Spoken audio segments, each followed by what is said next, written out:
जय जय रघुवीर समर्थ। मने कल्पिला विषयो सोडवावा, मने देव निर्गुण तो ओळखावा। मने कल्पिता कल्पना ते सरावी, सदा संगती सज्जनाची धरावी। जय जय रघुवीर समर्थ। श्रोता वक्ता श्रीराम समर्थ। जय जय रघुवीर समर्थ। श्रीराम आपल्या सर्वांच्या हृदयस्थ वसणाऱ्या आत्मारामास साष्टांग प्रणिपात करून मनोबोध एक अंतरयात्रा हा श्री समर्थ रामदास स्वामी विरचित मनाच्या श्लोकाचा जो आपण अभ्यास करत आहोत, सज्जनहो, आज आपण त्यातील श्लोक क्रमांक 164 याचं चिंतन अभ्यासणार आहोत। समर्थांनी गेल्या श्लोकापासून आपल्याला सदा संगती सज्जनाची धरावी हे 5 श्लोक आणि त्यातून सज्जन संगतीचं महत्त्व सांगायला सुरुवात केलेली आहे। ही सज्जन संगती का महत्त्वाची आहे? सज्जन म्हणजे कोण? त्याची संगत धरली असता नेमकं काय होतं? आम्ही या अहंकाराला का कवटाळून बसलेलो आहोत? आम्हाला या देहबुद्धीपासून कसं सुटता येईल? या सगळ्याचं विश्लेषण आपण गेल्या श्लोकामध्ये बघितलं। सज्जनो, हा प्रवास आहे सज्जन संगतीचा। देहबुद्धी ते आत्मबुद्धी करावी। बघा, आजच्या काळामध्ये आपण एखाद्या अपरिचित ठिकाणी जायला निघालो की आपण स्वाभाविकपणे त्या व्यक्तीला, ज्यांना आपल्याला भेटायचं आहे, त्यांना सांगतो की आम्हाला तुमचं गुगल लोकेशन पाठवता का, GPS लोकेशन पाठवता का? आणि मग आपण तिथं ते स्टार्ट बटन दाबलं की तो आपल्याला बरोबर रस्ता दाखवतो कसं जायचं तिथं। मग आपल्याला काय करायचं असतं? त्या GPS वरून फक्त सांगितल्याप्रमाणे उजवीकडे वळा की उजवीकडे वळायचं, डावीकडे वळा म्हटलं की डावीकडे वळायचं। तो बरोबर आपल्याला त्या गंतव्य ठिकाणी घेऊन जातो। कोणालाही विचारावं लागत नाही, कुठेही काच खाली करून आपल्याला संभ्रमामध्ये पडावं लागत नाही। हे जसं व्यावहारिक उदाहरण आहे ना सज्जनो, त्याप्रमाणे देहबुद्धी ते आत्मबुद्धी करावी। ही आत्मबुद्धी काय माहीत नाही, त्याचं लोकेशन काय माहीत नाही, त्याच्या खुणा काय आहेत माहीत नाहीत। मग काय करावं? सज्जनाची संगत धरली की सज्जन आम्हाला त्याचे गुगल लोकेशन पाठवतो। मी तर त्या GPSला गुरु पोझिशनिंग सिस्टम म्हणतो। गुरु तुम्हाला बरोबर त्या आत्मबुद्धीच्या दिशेने घेऊन जायला सुरुवात करतो। ही GPS सिस्टम ही मला वाटतं परमार्थामध्ये सनातन परंपरा आहे। ही तर व्यावहारिक पातळीवर आत्ता आली आहे, परंतु गुरु हा खऱ्या अर्थाने आत्मबुद्धीकडे नेणारा वाटाडे आहे, सांगाती आहे। त्याच्या शक्तीने तो आम्हाला घेऊन जातो। आपण एखाद्या थंड हवेच्या ठिकाणी जायला निघालो सज्जनो, समजा आपण देशी भागात राहतो जिथं उष्ण वातावरण आहे आणि तिथून आपण एखाद्या हिल स्टेशनला जायला निघालो की काय होतं? हळूहळू वातावरण बदलू लागतं, गारवा जाणवू लागतो। अजूनही ते ठिकाण आलेलं नसतं, पण आपल्याला ज्या गोष्टीचा जाणीव त्या खालच्या पातळीवरती होत नाही, ती पातळी आपण थोडीशी सोडून जसं जसं वरती जायला लागतो तसं तसं आपल्याला त्याचा अनुभव येऊ लागतो। सज्जन संगत आपण जेव्हा सदा या अवस्थेमध्ये करतो, बघा इथं हा एक महत्त्वाचा शब्द आहे, सदा संगती सज्जनाची धरावी। सदा याला कुठेही विराम नाहीये, कुठेही सुट्टी नाहीये, ही निरंतर अवस्था आहे। आणि सदा कोण राहतो? जो दास होतो तो सदा राहतो। त्या सज्जनाचा दास होऊन आपण त्याच्या चरणांशी बसून राहणं म्हणजे त्या सदा संगती सज्जनाची धरावी या अवस्थेला पकडण्यासारखं आहे। मग इथं जेव्हा आपण या सज्जनाची संगत धरतो तेव्हा तो आम्हाला आत्मबुद्धीच्या कडे न्यायला सुरुवात करतो। या आत्मबुद्धीकडे जायला लागलो की आम्हाला सगळं जसं देश काल परिस्थिती बदलते, जशी ती शीतलता जाणवू लागते, तशी आमच्या आतमध्येच काही अवस्था आम्हाला बदललेल्या दिसू लागतात. देहबुद्धी ते आत्मबुद्धी प्रवासामध्ये अजूनही गंतव्यस्थान आलं नाही, पण या योग्य मार्गावरून आपण जात असल्यामुळं त्या योग्य मार्गावरच्या खुणा आपल्याला दिसू लागतात. त्या खुणा काय आहेत हे समर्थ आम्हाला आजच्या श्लोकामध्ये सांगतात. पहिली खूण आत्मबुद्धीकडे जाताना, मने कल्पिला विषयो सोडवावा. सज्जनो, बघा, या देहबुद्धीच्या पातळीवरती आपल्या मनाची अवस्था काय आहे? मनाने कुठल्या गोष्टीचं चिंतन केलंय हो? या देहसुखाचंच निरंतर चिंतन केलंय ना?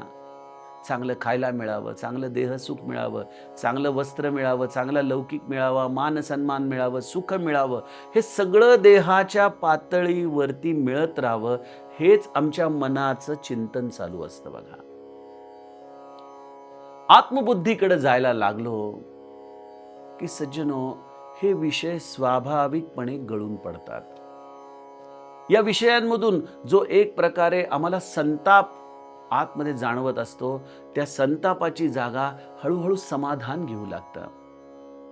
मन जे आजपर्यंत कधीच देह इंद्रिय सुखाच्या पलीकडे गेलं नव्हतं, ते मन विचार करू लागतं, अरे तो राम कसा असेल रे? तो राम कशा पद्धतीने मला भेटू शकेल बरं? त्या रामाची ही नेमकी अवस्था काय आहे? रामचरितमानसमध्ये एक फार सुंदर चौपाई आहे. राम कवन प्रभु पूछहु तोही, कहही बुझाई कृपानिधी मोही.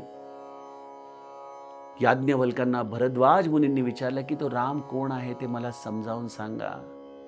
प्रभु सोई राम की अपर को जाही जपत त्रिपुरारी.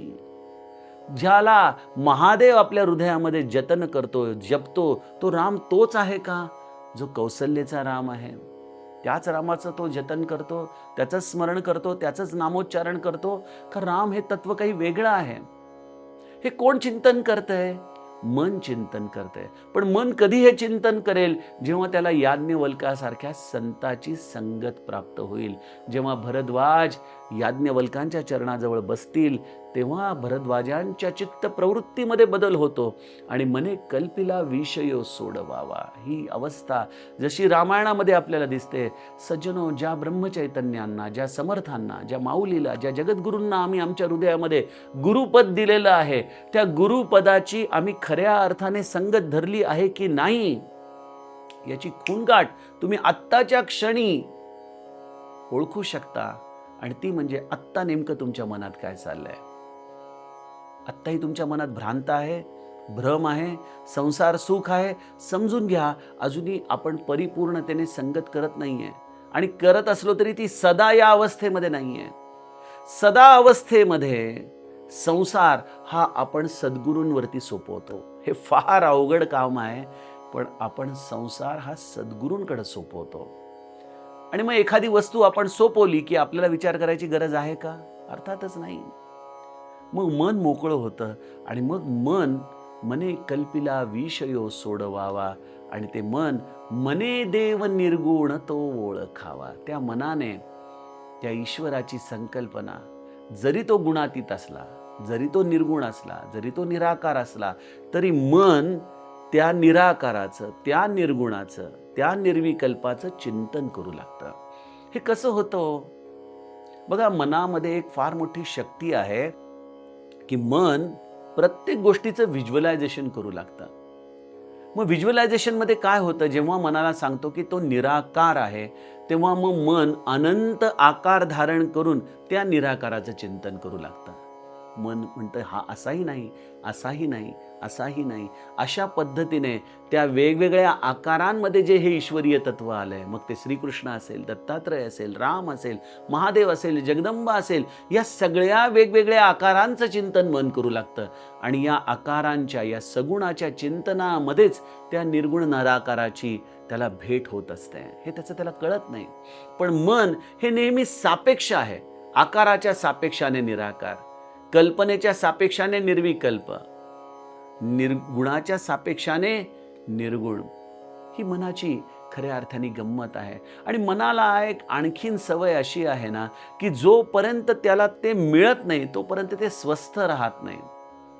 आणि त्यामुळे या मनामध्ये एक स्वाभाविक मुमुक्षत्व या संत संगतीने येतं, की अरे कधी रे भेटशील राघवा, कसा आहेस रे तू, कसा मला प्राप्त होशील बरं. जैसे मिटे मूर भ्रम भारी, कहूं सो कथा नाथ बिस्तारी.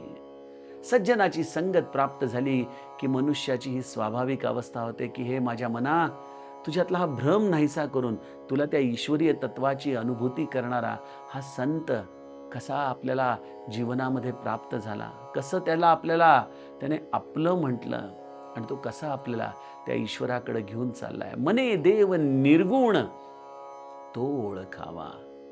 आणि मने कल्पना कल्पिताते सरावी, ही एक फार सुंदर अवस्था आहे. मने कल्पना कल्पिताते सरावी. कल्पनेनेच कल्पनेचा काटा काढावा. मी नेहमी त्याला उदाहरण देत असतो. हाफकिन इन्स्टिट्यूट म्हणून मुंबईमध्ये जे आहे ना, जिथं सर्पदंशावरचे औषधं बनवली जातात. मग या सर्पदंशावरची औषधं बनवण्यासाठी आपण जर कधी त्याचा अभ्यास केला तर बघा, त्यांच्याकडे वेगवेगळे साप आहेत. आपल्याला वाटेल की कदाचित त्या सापाच्या विषाचा ते अभ्यास करून मग त्या विषाला कसं नाहीसं करायचं यावरती ते औषधं बनवत असतील, तर तसं नाही. तर ते सर्पदंशावरती त्या विषापासूनच लस निर्माण करतात.